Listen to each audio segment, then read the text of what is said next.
Elle passait ce mercredi 21 juin devant le juge des libertés de la détention.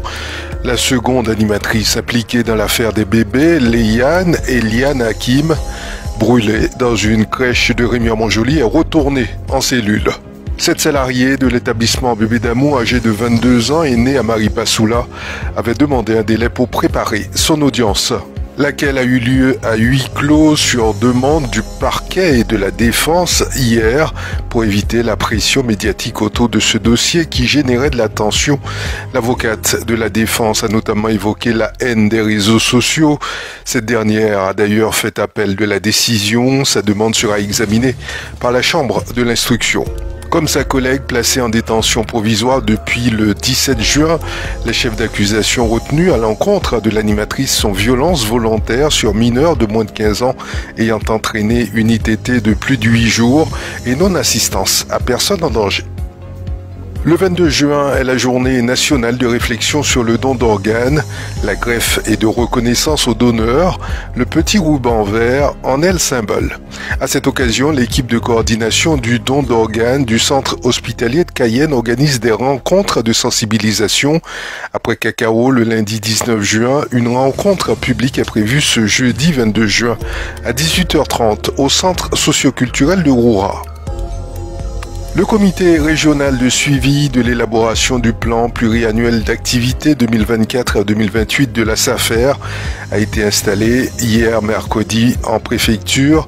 La feuille de route de cet établissement comprend une mission agricole et forestière, faciliter l'installation et l'accès aux fonciers agricoles, en particulier celle des jeunes, conforter les structures agricoles pour l'atteinte d'une dimension qui permette la viabilité économique, aménager le foncier agricole et le rendre disponible pour les agriculteurs, viser la diversité des productions et l'agroécologie. La SAFER a également une mission environnementale qui consiste à préserver la diversité des paysages, protéger les ressources naturelles et la biodiversité, participer à la lutte contre le réchauffement climatique, contribuer au développement raisonné des énergies renouvelables, notamment l'énergie photovoltaïque, contribuer aux compensations environnementales et agricoles.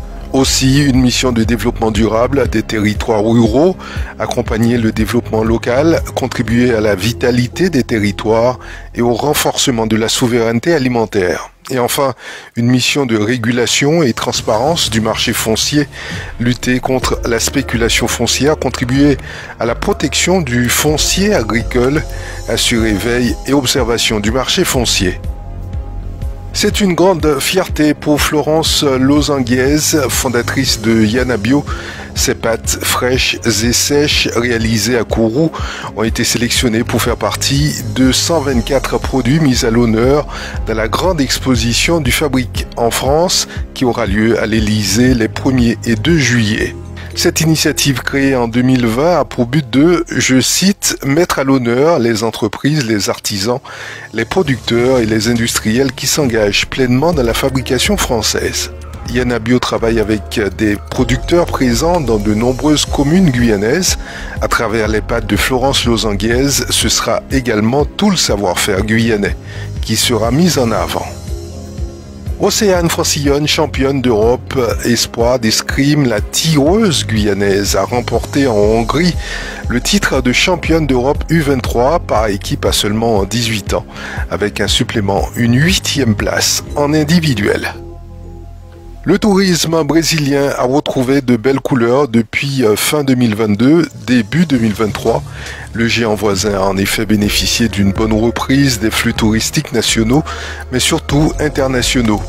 Et pour la fin de l'année, les projections vont dans le même sens car le pays a misé sur de nouveaux itinéraires et sur l'augmentation de la fréquence des vols existants. Les marchés sources les plus importants restent le Royaume-Uni, l'Espagne, l'Allemagne, le Portugal, la France et même l'Italie qui est en train de rattraper son retard et revenir au niveau de 2019.